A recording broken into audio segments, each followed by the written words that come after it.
Fine. ಒಂದು update ಇದೆ, ಬರ್ತೀನಿ ವಾಪಸ್. ಸರ್ಕಾರ ರಚಿಸೋಕೆ ವಿಜಯ್ಗೆ ಗವರ್ನರ್ ಸಮ್ಮತಿ ಕೊಟ್ಟಿದ್ದಾರೆ ಅನ್ನೋದು ಸುದ್ದಿ. ಪ್ರಮಾಣ ವಚನ ಬೋಧಿಸೋದಕ್ಕೆ ಸಿದ್ಧ ಅಂತ ಅರ್ಲೇಕರ್ ಹೇಳಿದ್ದಾರೆ ರಾಜ್ಯಪಾಲರು. ಎರಡನೇ ರಾಜ್ಯಪಾಲರನ್ನ ಭೇಟಿಯಾಗಿದ್ದು ಟಿವಿಕೆ ಅಧ್ಯಕ್ಷ ವಿಜಯ್. ಎರಡನೇ ಬಾರಿಗೆ ಪ್ರಮಾಣ ವಚನ ಸ್ವೀಕರಿಸಿದ ಬಳಿಕ ಫ್ಲೋರ್ ಟೆಸ್ಟ್ ಮಾಡೋಣ ಅನ್ನೋ ನಿರ್ಧಾರಕ್ಕೆ ಬಂದಂತಿದೆ.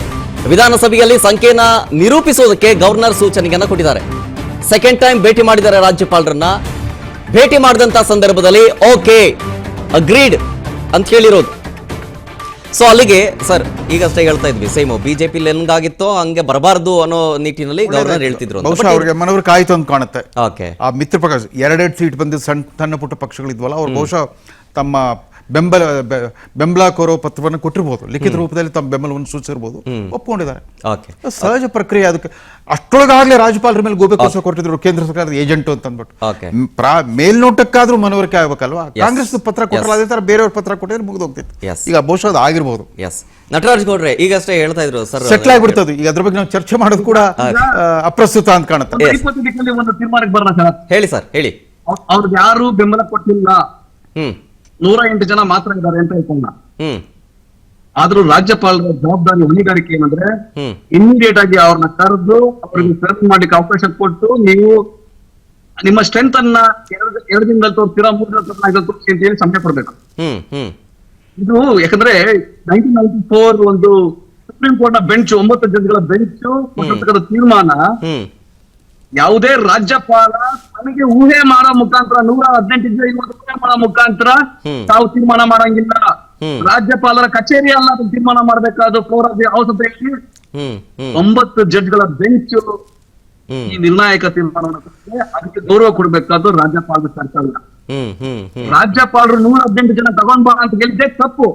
ಯಾಕಂದ್ರೆ ರಾಜ್ಯಪಾಲರು ಕೇಳಬೇಕಾಗಿರೋದು ಫ್ಲೋರಲ್ ಕೋರ್ಸ್ ಅಂತ. ಅವತ್ತು 25 ಜನ ಆಬ್ಸೆಂಟ್ ಆಗ್ಬೋದು, ಎಐಡಿಎಂಕೆ ಇಷ್ಟ ಇಲ್ದಲೇ ಇರ್ಬೋದು. ಆಯ್ತಪ್ಪ ಅವರು ಬಹುಮತ ಮಾಡ್ಕೊಂಡು 108 ಮಾಡ್ಕೊಂಡು 30 ಜನ ಆಬ್ಸೆಂಟ್ ಆಗ್ಬೋದು, ಆಬ್ಸೆಂಟ್ ಆಗ್ಬೋದು. ಅದಕ್ಕೆ ಅವಕಾಶ ಕೊಡಬೇಕಾದ್ದು ರಾಜ್ಯಪಾಲರ ಹೊಣೆಗಾರಿಕೆ. ಮಾತನಾಡ್ಸಿರಿ ನಟರಾಜ್ ಗೌಡ್ರೆ, ಮಾತನಾಡ್ಸಿರಿ. ಒಂದು ಅಪ್ಡೇಟ್ ಇದೆ. ಇವತ್ತು ಸಂಜೆ ಅಥವಾ ನಾಳೆ ವಿಜಯ್ ಪ್ರಮಾಣ ವಚನ ಸ್ವೀಕರಿಸೋ ಸಾಧ್ಯತೆ ಇದೆ. ವಿಜಯ್ಗೆ ಇವತ್ತು ಒಳ್ಳೆ ದಿನ ಅಂತ ಜ್ಯೋತಿಷಿ ಬೇರೆ ಹೇಳಿದ್ದಾರೆ. ಮೋಸ್ಟ್ ಪ್ರಾಬಬ್ಲಿ ಇವತ್ತು ಆಗಬಹುದು ಪ್ರಮಾಣ ವಚನ. ಅದಕ್ಕೆ ಪ್ರಯತ್ನಗಳಾಗ್ತಾ ಇದಾವೆ, ಸಿದ್ಧತೆಗಳಾಗ್ತಾ ಇದೆ. ಇಫ್ ಇನ್ ಕೇಸ್ ಇವತ್ತೇ ಆಯ್ತು ಅಂತಂದ್ರೆ ಇವತ್ತೇ ಪ್ರಮಾಣ ವಚನ ತಗೊಳ್ತಾರೆ. ಇಲ್ಲ ಅಂತಂದ್ರೆ ನಾಳೆ ಪ್ರಮಾಣ ವಚನ ತಗೊಳ್ಳೋಕೆ ರೆಡಿ ಮಾಡ್ಕೊಳ್ತಾ ಇದ್ದಾರೆ ಅನ್ನೋ ಸುದ್ದಿ ಇದೆ. ಈಗಷ್ಟೇ ರಾಜ್ಯಪಾಲರಿಂದ ಸೂಚನೆ ಸಿಕ್ಕ ಬೆನ್ನಲ್ಲೇ, ಪರ್ಮಿಷನ್ ಸಿಕ್ಕ ಬೆನ್ನಲ್ಲೇ ಪ್ರಮಾಣ ವಚನವನ್ನ ಸ್ವೀಕಾರ ಮಾಡೋದಕ್ಕೆ ಇವತ್ತು ಸಂಜೆಗೆ ರೆಡಿ ಮಾಡ್ಕೊಳ್ತಾ ಇದ್ದಾರೆ. ಇಫ್ ನಾಟ್ ಪಾಸಿಬಲ್ ಇವತ್ತಾಗ್ಲಿಲ್ಲ ಅಂತಂದ್ರೆ ನಾಳೆ ಪ್ರಮಾಣ ವಚನವನ್ನ ಸ್ವೀಕಾರ ಮಾಡೋದಕ್ಕೆ ಸಿದ್ಧತೆಗಳನ್ನ ಮಾಡ್ಕೊಳ್ತಾ ಇದ್ದಾರೆ ಅಂತ ಹೇಳಿ. ಓಕೆ ಫೈನ್, ಕಂಟಿನ್ಯೂ ಮಾಡ್ತೀನಿ. ನಟರಾಜ್ ಗೌಡ್ರೆ ಹೇಳ್ತಾ ಇದ್ರಿ, ಈಗ ಗೆದ್ದೆತ್ತಿನ ಬಾಲ ಹಿಡಿಯೋ ಅನ್ನೋ ವಿಚಾರಕ್ಕೆ ಸಂಬಂಧಪಟ್ಟಂತೆ ಮಾತನಾಡ್ತಾ ಇದ್ದೆ ಆಗ್ಲೇನೆ. ಈಗ ಈ ಚುನಾವಣೆ ಆಗೋದಕ್ಕೂ ಮುಂಚೆನೆ ನೀವು ಯಾಕೆ ಕೈ ಜೋಡಿಸ್ಲಿಲ್ಲ ಟಿವಿಕೆ ಪಕ್ಷದ ಜೊತೆಗೆ? ಇದೊಂದು ಗೆದ್ದಾದ ನಂತರ ನೀವು ಕೈ ಜೋಡಿಸಕ್ ಹೋದಾಗ ಆಬ್ವಿಯಸ್ಲಿ ಈ ಮಾತು ಬಂದೇ ಬರುತ್ತೆ. ಏನಂದ್ರೆ ಗೆದ್ದೆತ್ತಿನ ಬಾಲ ಅಲ್ಲ ಅದಕ್ಕೆ.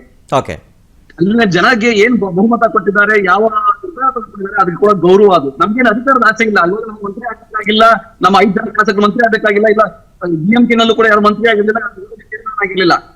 ನಾನು ಏನ್ ಹೇಳ್ತಾ ಇದ್ದೀನಿ ಅಂದ್ರೆ, ಆ ಜನ ಅವ್ರಿಗೊಂದು ತೀರ್ಮಾನ ಕೊಟ್ಟಿದ್ದಾರೆ, ಅದಕ್ಕೆ ಗೌರವ ಕೊಟ್ಟು ಅದಕ್ಕೆ ಪುರಸ್ಕಾರ ಮಾಡುವಂತ ಹೊಣೆಗಾರಿಕೆ ಸೆಕ್ಯುಲರ್ ಪಾರ್ಟಿಗಳು ಬರ್ತದೆ.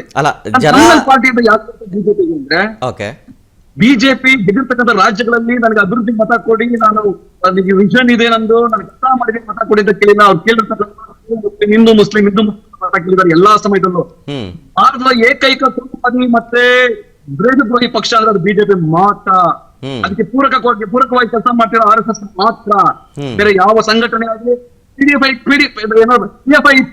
ಇತ್ತು, ಅದನ್ನ ಬ್ಯಾನ್ ಮಾಡಿದ್ದಾರೆ.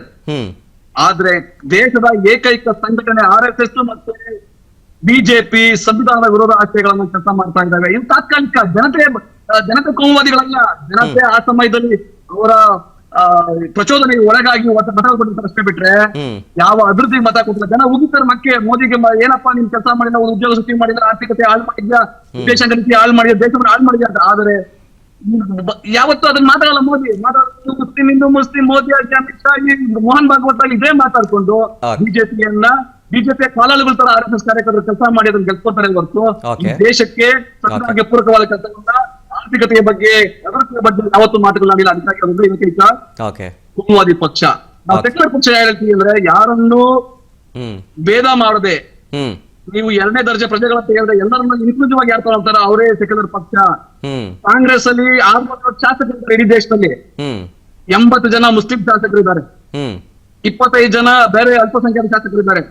ಬಿಜೆಪಿಲಿ 1,500 ಜನ ಶಾಸಕರಿದ್ದಾರೆ, ಒಬ್ರು ಮುಸ್ಲಿಂ ಇದ್ದಾರೆ, ಒಬ್ರು ಯಾಕಂದ್ರೆ ದೇಶದ ಪ್ರಜೆಗಳಲ್ವಾ ಅವರು, ಭಾರತೀಯರಲ್ವಾ ಅವರು. ನೀವು ಧರ್ಮದ ಆಧಾರದಲ್ಲಿ, ಸಂವಾದ ಆಧಾರದಲ್ಲಿ ಜನಗಳ ಡಿವೈಡ್ ಮಾಡಿ ಎರಡನೇ ದರ್ಜೆಯ ಪ್ರಜೆ, ಮೊದಲ ದರ್ಜೆಯ ಪ್ರಜೆ ಅಂತ ಮಾಡ್ತಾ ಇರ್ತಕ್ಕಂಥದ್ದು ದೇಶದ್ರೋಹದ ಕೆಲಸ. ಇದನ್ನು ಬಿಜೆಪಿ ಮಾಡ್ತಾರೆ. ಇವನ್ ಸುಪ್ರೀಂ ಕೋರ್ಟ್ ಕೂಡ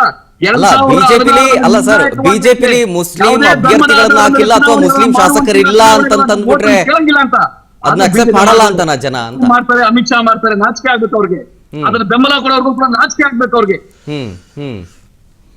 ಈಗ ಸ್ಪಷ್ಟ ಜನ ಈಗ ನೀವೇ ನಿಮ್ಮ ದಾರಿಗೆ ಕಾಂಗ್ರೆಸ್ಗೆ ನುಂಗಲಾರದ ಬಿಸಿ ತುಪ್ಪ ಆಗಿರೋದು ಏನು ಅಂತಂದ್ರೆ ಮೋದಿ ಒಬ್ಬ ಮೇಲ್ಜಾತಿ ಪ್ರಧಾನಮಂತ್ರಿ ಆಗಲಿಲ್ಲ. ಭಾರತದ ಪ್ರಪ್ರಥಮ OBC ಪ್ರಧಾನಮಂತ್ರಿ ಅನ್ನೋ ವಾಸ್ತವನ್ನ ಜೀರ್ಣಿಸ್ಕೊಳ್ಳಿಕ್ಕಾಗದರೆ ವಿಲಿ ಒದ್ದಾಡ್ತಾ ಇದ್ದಾರೆ. ಇವ್ರಿಗೆ ಅಷ್ಟೊಂದು ಉದಾರ ಮನೋಭಾವನೆ ಇದ್ರೆ ಅವತ್ತು ಇಂಡಿ ಮೈತ್ರಿಕೂಟ ರಚನೆ ಆಗಿದ್ದು ಪಟ್ನಾದಲ್ಲಿ. ಅವತ್ತು ಅರವಿಂದ್ ಕೇಜ್ರಿವಾಲ್ ಮತ್ತು ಮಮತಾ ಬ್ಯಾನರ್ಜಿ ಇಬ್ರು ಕೂಡ ಮಲ್ಲಿಕಾರ್ಜುನ್ ಖರ್ಗೆ ಅವ್ರನ್ನ ಪ್ರಧಾನಮಂತ್ರಿ ಅಭ್ಯರ್ಥಿಯಾಗಿ ಬಿಂಬಿಸೋಣ ಅಂತ ಹೇಳಿದ್ರೆ ಮಾತೇ ಆಡ್ಲಿಲ್ಲ. ಇಬ್ರು ಸುಮ್ಮನೆ ಕೂತಿದ್ರು, ತಾಯಿ ಮಗ. ಇದು ಕಾಂಗ್ರೆಸ್ನ ಮನೋಧರ್ಮ. ಅಲ್ಲಿ ಪ್ರಧಾನಮಂತ್ರಿ ಯಾರೇ ಇರಲಿ, ಪವರ್ ಅವ್ರ ಕೈಲಿ, ಪರಮಾಧಿಕಾರ. ಅವರು ಕೋಮೇನಿಗಳಿರ್ತಾರ, ಅವ್ರು ಸುಪ್ರೀಂ ಲೀಡರ್ಸ್. ಅವ್ರಿಗೆ ಯಾವ ಪದವಿ ಪದಾಧಿಕಾರ ಏನೂ ಬೇಕಾಗಿಲ್ಲ. ಆಮೇಲೆ ಇನ್ಕ್ಲೂಡಿಂಗ್ ಈ ಸಂಸ್ಕೃತಿಯಿಂದ ಹೊರಗೆ ಬರೋವರೆಗೂ ಕೂಡ ಕಾಂಗ್ರೆಸ್ ಇದನ್ನೇ ಅನುಭವಿಸ್ತಾ ಇರಬೇಕಾಗುತ್ತೆ. ಎಲ್ಲೆಲ್ಲಿ ಅವಕಾಶ ಸಿಗುತ್ತೋ ಅವ್ರ ಜೊತೆಗೆ ಸೇರ್ಕೊಂಡು ನಾವು ಕೋಮುವಾದ ಶಕ್ತಿಗೆ ಹೊರಗಿಡಬೇಕು ಅಂತ. ಇವತ್ತು ರಾಷ್ಟ್ರದ 72% ಜನಸಂಖ್ಯೆ ರಾಜ್ಯಗಳ ಬಿಜೆಪಿ ಬಂದ್ಬಿಟ್ಟಿದೆ. ಅಲ್ಲಿ ಜನ ಎಲ್ಲ ಮೂರ್ಖರ, ಅವರೆಲ್ಲ ಕೋಮುವಾದಿಗಳ, ಅಥವಾ ಹಿಂದೂ ಅಂದ್ರೆ ಕೋಮುವಾದ, ಮುಸ್ಲಿಂ ಅಂದ್ರೆ ಸೆಕ್ಯುಲರ್ ವಾದನ. ನೋಡಿ, ಜಾತ್ಯತೀತತೆ ಅನ್ನೋ ಶಬ್ದನೇ ಅದರ ಅರ್ಥ ಅಂತ ನಾವು ಭಾವಿಸೋದಾದ್ರೆ ಜಾತೀಯತೆ ಮುಖ್ಯ ಲಕ್ಷಣ ಏನು? ಸ್ವಜನ ಪಕ್ಷಪಾತ. ಸ್ವಜನ ಪಕ್ಷಪಾತದ ಅತ್ಯಂತ ಕೆಟ್ಟ ಸ್ವರೂಪ ಜಾತೀಯತೆ. ಯಾಕಂದ್ರೆ ನಮ್ಮವನು ಅನ್ನೋ ಕಾರಣಕ್ಕೆ ಅವನು ಎಂತ ಅಯೋಗ್ಯ ಭ್ರಷ್ಟ ಆದ್ರೂ ಕೂಡ ಅವನನ್ನು ಬೆಂಬಲಿಸೋದು. ಅವ ಇನ್ನೊಬ್ಬ ನಮ್ಮ ಜಾತಿಯವನಲ್ಲ ಅನ್ನೋ ಕಾರಣಕ್ಕೆ ಅವನು ಎಷ್ಟೇ ಯೋಗ್ಯ ಅರ್ಹ ಆಗಿದ್ರು ಕೂಡ ಅವನು ದೂರ ಇಡೋದು, ತುಳಿಯೋದು. ಆದ್ರೆ ಈ ಕುಟುಂಬ ರಾಜಕಾರಣ ಜಾತೀಯತೆಗಿಂತ ವರ್ಸ್ಟ್ ಅದು. ಅದೊಂಥರ ಗೇಟೆಡ್ ಕಮ್ಯುನಿಟಿ. ಅಟ್ಲೀಸ್ಟ್ ಜಾತಿ ಅಂತಂದಾಗ ಒಂದು ಲಕ್ಷಾಂತರ ಜನಸಮುದಾಯದಲ್ಲಿ ಕೆಲವ್ರಿಗಾದ್ರೂ ಅಲ್ಲಿ ಅವಕಾಶ ಇರುತ್ತೆ. ಅವ್ರು ಪ್ರತಿಭಾವಂತರು, ಪರಿಶ್ರಮ ಪಟ್ಟವ್ರಿಗೆ ಒಂದು ಅವಕಾಶ ಇರುತ್ತೆ. ಇದು ಆಗಿಲ್ಲ. ನಮ್ಮ ವಿಪರ್ಯಾಸ ಏನು ಅಂದ್ರೆ, ಕಾಶ್ಮೀರಿಂದ ಕನ್ಯಾಕುಮಾರಿವರೆಗೂ ಎಲ್ಲ ಸ್ವಘೋಷಿತ ಸೆಕ್ಯುಲರ್ ಪಕ್ಷಗಳೆಲ್ಲ ಒಂದೊಂದು ಕುಟುಂಬದ ಮಾಲೀಕತ್ವದಲ್ಲಿ ಉಳ್ಕೊಂಡ್ಬಿಟ್ಟಿದೆ. ಅದೇ ದೊಡ್ಡ ದುರಂತ. ಅದನ್ನ ಹೆಂಗೆ ಇವರು ಸಂಭರಿಸ್ಕೊಳ್ತಾ ಹೋಗ್ತಾರೆ? ಹಂಗಿತ್ತಂದ್ರೆ ಖರ್ಗೆನೋ ಅಥವಾ ಸಿದ್ದರಾಮಯ್ಯನೋ ಪ್ರಧಾನಮಂತ್ರಿ ಅಭ್ಯರ್ಥಿಯಾಗಿ ಘೋಷಣೆ ಮಾಡ್ಬಿಡ್ಲಿ, ಆಗ ನಾವು ಒಪ್ಕೊಳ್ತೇವೆ ಕಾಂಗ್ರೆಸ್ ಸೆಕ್ಯುಲರ್ ಪಕ್ಷ. ಇಲ್ಲ, ಆ ಕುಟುಂಬದವ್ರನ್ನ ಬಿಟ್ಟು ಯಾರ ಹೆಸರು ಹೇಳೋದಿಲ್ಲ ಅವರು. ಅಥವಾ ಅವ್ರಿಗೆ ಹಿನ್ನಡೆ ಆದಾಗ ಅವ್ರ ಕಡೆ ಬೆರಳು ತೋರಿಸೋಂಗಿಲ್ಲ. ಯಾಕಂದ್ರೆ 2022ರಲ್ಲಿ ಉತ್ತರ ಪ್ರದೇಶ ಚುನಾವಣೆ ನಡೀತು. ಮೈ ಲಡ್ಕಿ ಹೂ ಅಂತ ಇವರೇ ಆಗ್ತಾನೆ ರಾಜಕೀಯಕ್ಕೆ ಬಂದು ಡೈರೆಕ್ಟ್ ಆಗಿ working committee member, general secretary Uttar Pradesh ಓಡಾಡಿದ್ರು, ನಾನೇ ಗೆಲ್ಸ್ತೀನಿ ಅಂತ. 403ಕ್ಕೆ 2 ಸೀಟ್ ಬಂತು. ಅದ್ರ ಬಗ್ಗೆ ಯಾರು ವಿಶ್ಲೇಷಣೆ ಮಾಡೋಂಗಿಲ್ಲ. ಇದೀಗ ಅಸ್ಸಾಂನಲ್ಲಿ 126ಕ್ಕೆ 19 ಸೀಟ್ ಬಂತು ಅಂದ್ರೆ ಯಾರು ಮಾತಾಡೋಂಗಿಲ್ಲ ಅದ್ರ ಬಗ್ಗೆ.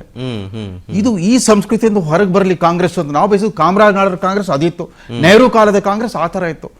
ಅತ್ಯಂತ ಪ್ರತಿಭಾಶಾಲಿ ವಿರೋಧ ಪಕ್ಷದ ನಾಯಕರೆಲ್ಲ ಹರಳಿದ್ದು ಆ ನೆಹರು ಯುಗದಲ್ಲಿ. ಆ ತುರ್ತು ಪರಿಸ್ಥಿತಿ ನಂತರದ ಇಂದಿರಾ ಕಾಂಗ್ರೆಸ್ ಬೇರೆನೆ, ಆ ಕಾಂಗ್ರೆಸ್ ಚರಿತ್ರೆನೇ ಬೇರೆ, ಅದು ಮುಂದುವರ್ಕೊಂಡು ಬರ್ತಾ ಇದೆ. ನಟರಾಜ್ ಗೌಡ್ರೆ ಏನ್ ಹೇಳ್ತೀರಿ ಇದಕ್ಕೆ? ಇಲ್ಲ, ಈಗ ಏನಾಗಿದೆ ಅಂದ್ರೆ ಕೆಲವು ವ್ಯಾಖ್ಯಾನ ಇದಾವಲ್ಲ, ಕಾಲಚಕ್ರ ಬದಲಾಗಿದೆ. ಹೆಂಗ್ ಬದಲಾಗಿದೆ ಅಂದ್ರೆ ಈ ಕೆಲವು ವಿಶ್ಲೇಷಕರು, ವಿಮರ್ಶಕರು ಗುಪ್ತ ಬೆಂಬಲಿಗರು, RSS ಮತ್ತು ಗುಪ್ತ ಬೆಂಬಲಿಗರು. ನಿಮ್ ವಿರೋಧಿ RSS ಬಿಜೆಪಿ ಎದುರಿಸ್ರಿ. ನಿಮ್ಮ ವಿರೋಧಿ RSS ಅಲ್ಲ, ಇವ್ರು ಕಾಂಗ್ರೆಸ್ ದೌರ್ಬಲ್ಯ. ಅದು ಇವ್ರು ಚುನಾವಣೆಯಲ್ಲಿ ಎದುರಿಸಬೇಕಾಗಿರೋದು ಬಿಜೆಪಿ ಸೋಲ್ಸಿ, ಮೋದಿ ಅಮಿತ್ ಶಾ ಸೋಲ್ಸಿ. ಮೋಹನ್ ಭಾಗವತ್ ನೀವು ಅಪೋನೆಂಟ್ ಅಲ್ಲ. RSS ಅದು ಬಹಳ ಸುಲಭದ ತರ್ಕ ಅಂತ ತಿಳ್ಕೊಂಡ್ಬಿಟ್ಟಿದ್ದಾರೆ. ಜನ ಯಾರು ನಂಬಲ್ಲ. ಸೋನಿಯಾ ಗಾಂಧಿ ಅವ್ರನ್ನ ಕಮೇನಿಗೊಳಿಸೋದು ಇಂಥವೆಲ್ಲ ಮಾಡ್ತಾರೆ. ಯಾಕಂದ್ರೆ ಅವರ ಗುಪ್ತ ಅಜೆಂಡಾಗಳಿಗೆ ಮನಮೋಹನ್ ಸಿಂಗ್ ಅಂತ ಒಬ್ಬ ಮೇಧಾವಿ ಅರ್ಥಶಾಸ್ತ್ರ ಹೆಸರು ಹೇಳೋದಿಲ್ಲ. ಭಾರತದಲ್ಲಿ ಮೌನ ಕ್ರಾಂತಿ ತಂದ್ರು ಮನಮೋಹನ್ ಸಿಂಗ್. ಅವರು ಪ್ರಧಾನಮಂತ್ರಿ ಆಗಿದ್ರು.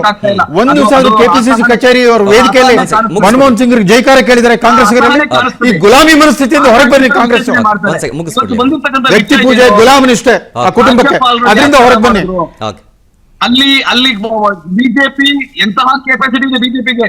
ಮಹಾರಾಷ್ಟ್ರದಲ್ಲಿ ಹೆಂಗೆ ಸೂರ್ಯ ಊಟಕ್ಕೆ ಮುಂಚೆ ಫಡ್ನವೀಸ್ ಪ್ರಮಾಣ ತಗೊಂಡ್ರು, ಅಂತ ಎಡವಟ್ಟಾಗಬಾರದು ಅಂತಂದು ಈ ರಾಜ್ಯಪಾಲರು, ತಮಿಳುನಾಡು ರಾಜ್ಯಪಾಲರು 2ನೇ ಚಾನ್ಸ್ ಕೊಟ್ಟರು ವಿಜಯ್ಗೆ. ಹಾಗಾಗಿ ಅದನ್ನ ಬೆಂಬಲ ಕೊಡುವಂತವ್ರು ಇಂತಹದಕ್ಕೆ ವಿರೋಧ ಮಾಡ್ತಾರೆ. ಯಾರು ದೊಡ್ಡ ಮುಖಭಂಗ ಆಯ್ತು ಮೋದಿಗೆ. ಅದರಿಂದ ಇದು ಒಂದು ಜಾತ್ಯತೀತ ದೇಶ, ಸಂವಿಧಾನ ಬದ್ಧ ದೇಶ, ಸಂವಿಧಾನವೇ ಪರಮೋಚ್ಚ ಧರ್ಮ, ಪ್ರಜಾಪ್ರಭುತ್ವ ಧರ್ಮ, ಗೌರವ ಕೊಡಬೇಕಾದ ಹೊಣೆಗಾರಿಕೆ ಪ್ರತಿಯೊಬ್ಬರಿಗೂ ಇದೆ. ಕಾಂಗ್ರೆಸ್ ಟಿವಿಗೆ ಬೆಂಬಲ ಕೊಡೋದ್ರೆ ಎಲ್ಲರೂ ಗೌರವಿಸಬೇಕೆ ಹೊರತು ಅದನ್ನ ಮನೋಧರ್ಮ, ಮನಸ್ಥಿತಿ, ಅವರ ಸಂಕುಚಿತ ಮನೋಭಾವನ ತೋರಿಸ್ತದೆ. ಇವತ್ತು ಸಂವಿಧಾನ ಗೆದ್ದಿದೆ, ಪ್ರಜಾಪ್ರಭುತ್ವ ಗೆದ್ದಿದೆ, ಬೆಂಬಲ ಕೊಡ್ಬೇಕು. ಆ ತಮಿಳಿಗರಿಗೆ ಗೌರವ ಕೊಡಬೇಕು. ಅದರ ವಿರೋಧ ಮಾಡಿ ತಮಿಳಿಗರಿಗೆ ಅವಮಾನ ಮಾಡ್ತಾ ಕೆಲವರು ಮನಸ್ಥಿತಿ ಅನಾವರಣಗೊಳ್ತಾ ಇದೆ. ಓಕೆ, ಈಗ ಒಂದು ಸುಭದ್ರ ಸರ್ಕಾರ ಆಗ್ಬೇಕು, ಓಕೆ, ಜನಪರ ಸರ್ಕಾರ ಆಗ್ಬೇಕು. ಅದಷ್ಟೇ ನಮ್ಮ ಸರ್ಕಾರದಲ್ಲಿ ಅಧಿಕಾರದ ಭಾಗ ಆಗ್ಲಿಕ್ಕೆ ನಮ್ಗೆ ಯಾವ ಇಷ್ಟ ಇಲ್ಲ. ಈಗ ನಟರಾಜ್ ಗೌಡ್ರೆ, ನೀವೇ ಈಗ ಒಂದ್ ಸೆಕೆಂಡ್ ಆದ್ರೆ ಇದನ್ನ ಈ ದೇಶದ ಸೆಕ್ಯುಲರಿಸಂ ಸೋಷಿಯಲಿಸಂ ಉಳಿಸ್ಬೇಕು, ಹೋರಾಟ ಮಾಡ್ಬೇಕು ಅಂತ ಬಂಧವಾಗಿದ್ದೀವಿ.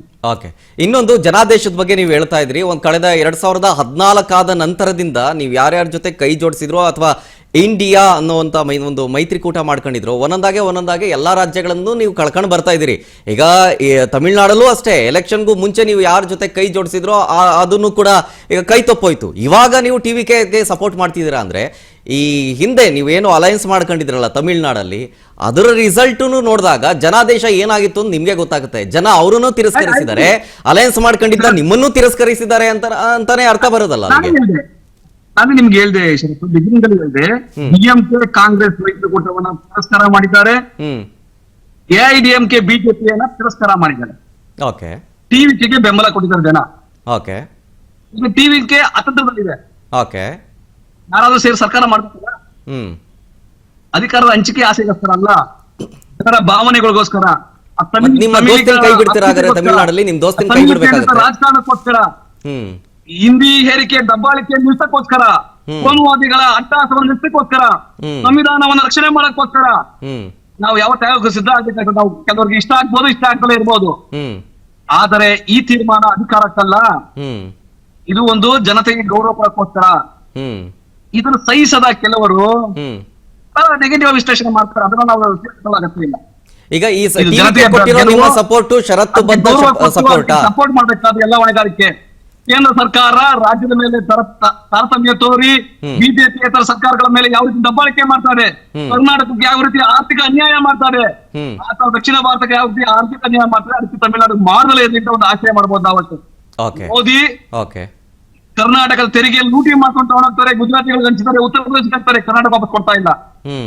ಕರ್ನಾಟಕಕ್ಕೆ ಆರ್ಥಿಕ ಸ್ವಾತಂತ್ರ್ಯ ಬೇಕಿದೆ ಕೇಂದ್ರ ಸರ್ಕಾರದಿಂದ, ದಕ್ಷಿಣ ಭಾರತಕ್ಕೆ ಆರ್ಥಿಕ ಸ್ವಾತಂತ್ರ್ಯ ಬೇಕಿದೆ ಕೇಂದ್ರ ಸರ್ಕಾರದಿಂದ. ಈ ದಬ್ಬಾಳಿಕೆ ಹಿಂದಿ ಮತ್ತು ಸಂಸ್ಕೃತಿಯ ದಬ್ಬಾಳಿಕೆಯಿಂದ ಮುಕ್ತಿ ಬೇಕಿದೆ. ಅದಕ್ಕಾಗಿ ಈ ಬೆಂಬಲ ನಾವು ಕೊಟ್ಟಿದ್ದೇವೆ. ಈ 2023 ಗೆದ್ದು ಬಂದಾಗಿನಿಂದ ಕರ್ನಾಟಕದ ಕಾಂಗ್ರೆಸ್ ಸರ್ಕಾರ ಡಿಎಂಕೆ ಪಕ್ಷದ ಪ್ರಣಾಳಿಕೆ ರೀತಿಯಲ್ಲಿ ಮಾತಾಡಲಿಕ್ಕೆ ಶುರು ಮಾಡ್ಬಿಟ್ರು. ನಮ್ಗೆ ರಾಷ್ಟ್ರೀಯ ಶಿಕ್ಷಣ ನೀತಿ ಬೇಡ, ನಮ್ಗೆ ತ್ರಿಭಾಷಾ ಸೂತ್ರ ಬೇಡ. ಈ ರಾಷ್ಟ್ರೀಯ ಶಿಕ್ಷಣ ನೀತಿ ತಂದಿದ್ದು ಕೂಡ ಜವಾಹರ್ಲಾಲ್ ನೆಹರು ನೇತೃತ್ವ ಪ್ರಥಮ ಕಾಂಗ್ರೆಸ್ ಸರ್ಕಾರ. ತ್ರಿಭಾಷಾ ಸೂತ್ರವನ್ನು ಅಳವಡಿಸಿದ್ದು ಕೂಡ ಇಂದಿರಾ ಗಾಂಧಿ, ಲಾಲ್ ಬಹದ್ದೂರ್ ಶಾಸ್ತ್ರಿ ಅವರ ಸರ್ಕಾರ. ಎಲ್ಲ ಚಾಲ್ತಿಯಲ್ಲಿ ಇತ್ತು. ದಕ್ಷಿಣ ಭಾರತ ಹಿಂದಿ ಪ್ರಸಾರ ಸಭಾ ಇದ್ದಿದ್ದೆ ಮದ್ರಾಸ್ನಲ್ಲಿ. ಆಮೇಲೆ ಇನ್ನೊಂದು, ಆ ಹಿಂದಿ ವಿರೋಧ ಅನ್ನೋದು ನಮ್ಮ ಉತ್ತರ ಕರ್ನಾಟಕದಂತೂ ಯಾವ ಹಿಂದಿ ವಿರೋಧ ಇಲ್ಲ. ನಾನಂತೂ ಹೈದರಾಬಾದ್ ಕರ್ನಾಟಕ ಮೂಲದಿಂದ ಬಂದಿರೋಣ. ನಮ್ಮ ಧರ್ಮ್ ಸಿಂಗ್ ಮತ್ತು ಖರ್ಗೆ ಸಾಹೇಬ್ರೆಲ್ಲ ಲೋಕಸಭೆಯಲ್ಲಿ ಮಿಂಚಿದ್ದೆ. ಅವ್ರಿಗೆಲ್ಲ ಸರಿಸಾಗಿ ಹಿಂದೂಸ್ತಾನಿ ಭಾಷೆಯಲ್ಲಿ ಮಾತಾಡೋಕೆ ಅವಕಾಶ ಸಿಕ್ಕಾಗ ಮಿಂಚಿದ್ರು. ಈ ಜಾತಿ ನಿಂದನೆ, ಭಾಷಾ ದ್ವೇಷವನ್ನು ಎಲ್ಲಿವರೆಗೆ ತಗೊಂಡು ಹೋಗ್ತೀರಾ ನೀವು? ಇವತ್ತು ಏನಾದ್ರು ಭಾರತದಲ್ಲಿ ಬ್ರಾಹ್ಮಣ ಕುಟುಂಬದ ಮಾಲೀಕತ್ವದಲ್ಲಿರೋ ಏಕೈಕ ಪಕ್ಷ ಅಂದ್ರೆ ಕಾಂಗ್ರೆಸ್ ಪಕ್ಷನೇ. ಕಾಶ್ಮೀರಿ ಪಂಡಿತ್ ಬ್ರಾಹ್ಮಣ ಕುಟುಂಬದ ಪರ್ಮನೆಂಟ್ ಮಾಲೀಕತ್ವದಲ್ಲಿದೆ, ಅದು ನೇತೃತ್ವ ಅಲ್ಲ ಅಲ್ಲಿ. ಆ ರೀತಿ ಅವ್ರು ಸ್ವೀಕರಿಸ್ಬಿಟ್ಟಿದ್ದಾರೆ ತಮ್ಮ ಪಕ್ಷನ. ಆದ್ರೆ ಇಲ್ಲಿ ಮಾತ್ರ ಡಿಎಂಕೆ ಅನುಕರಣೆ ಮಾಡ್ತಾ ಹೋಗೋದು. ಇದು ಅರ್ಥ ಆಗ್ತಾ ಇಲ್ಲ. ಕಾಂಗ್ರೆಸ್ ಎಷ್ಟು ಮಟ್ಟಿಗೆ ಸೈದ್ಧಾಂತಿಕ ಗೊಂದಲಗಳಲ್ಲಿ ಸಿಕ್ಕಾಕೊಂಡಿದೆ ಅಂತಂದ್ರೆ, ಜಾತ್ಯತೀತತೆ ಅಂದ್ರೆ ಯಾವುದು? ನನ್ನ ಪ್ರಕಾರ ಎಲ್ಲ ಬಗೆಯ ಸ್ವಜನ ಪಕ್ಷಪಾತವನ್ನ ನಿರಾಕರಿಸೋದು ನಿಜವಾದ ಜಾತ್ಯತೀತತೆ. ಬರೀ ಬ್ರಾಹ್ಮಣನಿಂದನೆ ಅಥವಾ ಮೇಲ್ಜಾತಿಯವ್ರನ್ನ ಇದು ಮಾಡ್ಬಿಡೋದು, ಅಥವಾ ಮುಸ್ಲಿಮರನ್ನ ಮನುಷ್ಯರ ತರ ನೋಡೋಕೆ ಶುರು ಮಾಡಿ. ಮೊನ್ನೆ ತಾನೇ ದಾವಣಗೆರೆ ಮುಸ್ಲಿಮರು ದೊಡ್ಡ ಸಂದೇಶ ಕೊಟ್ಟಿದ್ದಾರೆ. SDBI ಅಭ್ಯರ್ಥಿ 19,000 ಮತಗಳನ್ನು ಪಡ್ಕೊಳ್ಳೋದ್ರ ಮೂಲಕ ತಮ್ಮ ರಾಜಕೀಯ ಸ್ವಂತಿಕೆ ಸ್ವಾಭಿಮಾನ ಪ್ರಕಟಿಸಿದ್ದಾರೆ. ಕಾಂಗ್ರೆಸ್ ಪಕ್ಷ ಸ್ವಲ್ಪ ಆತ್ಮವಿಮರ್ಶೆ ಮಾಡ್ಕೊಳ್ಳಿ. ಹೋಗಿ ದಲಿತರ ಪರವಾಗಿದ್ದಾರಾ? ಡಿಜೆ ಹಳ್ಳಿ ಪ್ರಕರಣದಲ್ಲಿ ಒಬ್ಬ ಕಾಂಗ್ರೆಸ್ ದಲಿತ ಶಾಸಕನ ಮನೆ ಸುಟ್ಟು ಹಾಕ್ಬಿಟ್ರು. ಆ ಕಿಡಿಗೇಡಿಗಳ ಬಗ್ಗೆ ಒಂದು ಟೀಕೆ ಮಾಡ್ಲಿಕ್ಕೆ 5 ದಿವಸ ತಗೊಂಡ್ರು ಆ ಘಟನೆ ಖಂಡಿಸ್ಲಿಕ್ಕೆ. ಅಷ್ಟೆಲ್ಲ ಆತನ ಟಿಕೆಟ್ ನಿರಾಕರಿಸ್ಬಿಟ್ಟು ಆ ದಲಿತ ಶಾಸಕನ ರಾಜಕೀಯ ಬದುಕನ್ನೇ ಮುಗಿಸ್ಬಿಟ್ರು. ಒಂದೊಂದು ಸಾರಿ ಒಂದೊಂದು ಎರಡು ಸ್ಟಿಕ್ಕ, ಒಂದೊಂದು ಘಟನೆಯಲ್ಲಿ ಒಂದೊಂದು ರೀತಿಯಲ್ಲಿ ನೀವು ಮಾನದಂಡ ಬಳಸಿದ್ರೆ ಹೇಗೆ ನಿಮ್ಮನ್ನು ಒಪ್ಕೊಳ್ಬೇಕು? ನಿಮ್ಮ ಸೆಕ್ಯುಲರ್ ವಾದವನ್ನ, ನಿಮ್ಮ ನ್ಯಾಯ ಪ್ರಜ್ಞೆನ ಯಾವ ರೀತಿ ಒಪ್ಕೊಳ್ಳಿಕ್ಕಾಗತ್ತೆ? ಓಕೆ, ನಟರಾಜ್ ಗೌಡ್ರೆ, ಸೈದ್ಧಾಂತಿಕ ಗೊಂದಲದಲ್ಲಿದೆ ಕಾಂಗ್ರೆಸ್ ಅನ್ನೋ ಮಾತು, ಏನ್ ಹೇಳ್ತೀರಿ ಇದಕ್ಕೆ? ಹೋದ್ರು ಡಿಸ್ಕನೆಕ್ಟ್ ಆದಂಗೆ. ಓಕೆ, ಡಿಸ್ಕನೆಕ್ಟ್ ಆಗಿದೆ ಸರ್. ಅದೇ ಮಾತಾಡ್ತಾ ಇದ್ವಿ. ಈಗ TVKಗೆ ಇವತ್ತು ಸಂಜೆ ಅಥವಾ ನಾಳೆಗೆ ಪ್ರಮಾಣ ವಚನ ಸ್ವೀಕರಿಸೋದಕ್ಕೆ ರಾಜ್ಯಪಾಲರು ಅನುವು ಮಾಡಿಕೊಟ್ಟಿರೋದು. ಸೊ ಈಗ ಸವಾಲಿರೋದು ಫ್ಲೋರ್ ಟೆಸ್ಟ್. ಸೊ ಸಾಧ್ಯತೆ ಬಗ್ಗೆ ಮಾತಾಡೋದಾದ್ರೆ ಬಟ್ ಈಗ ಮಧ್ಯಾಹ್ನ ಪಳನಿಸ್ವಾಮಿ ಅವ್ರಿಗೇನೋ ಅಪಾಯಿಂಟ್ಮೆಂಟ್ ಕೊಟ್ಟಿದಾರಂತ ರಾಜ್ಯಪಾಲರು. ಹಾ. ಪಳನಿಸ್ವಾಮಿ ಅವರು ಬಂದು ಏನು ನಿವೇದಿಸ್ಕೊಳ್ತಿದ್ದಾರೆ ಗೊತ್ತಾಗ್ತಾ ಇಲ್ಲ. ಯಾಕಂದ್ರೆ ನಿನ್ನೆ ರಾತ್ರಿ ದಿಢೀರ್ ಬೆಳವಣಿಗೆಯಲ್ಲಿ ಎಸ್